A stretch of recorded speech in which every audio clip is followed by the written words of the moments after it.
Here I've got a 150 watt internal use power supply. Now these come in 12 or 24 volts. I've got a 24 volt one here because I've got a 24 volt LED strip wired into it. Now you see I've got these two green end caps on either end. These are to protect the terminals that are underneath them. Now I've got my 230 volts single phase input on the left hand side here with my live on the top and my neutral on the bottom. Now I've got this wired into a 3-pin plug and it's just plugged simply into the wall. You can wire this side directly into the mains, that's no trouble at all. And on the right hand side underneath this cover here I've got my DC output with my negative on the top and my positive on the bottom.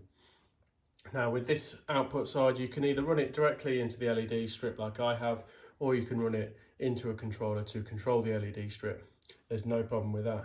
And being 150 watts you can actually power quite a few LEDs off this. But you'll probably find that with the size of the cables you can't fit them all into this little terminal that's underneath there. So you might need something like this, which is just a connector block, and you'd run all your negatives into one of the holes, all your positives into another one of the holes.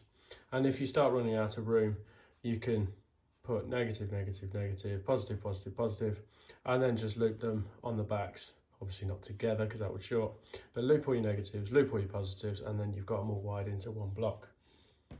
There we have it, 150 watt internal use power supply.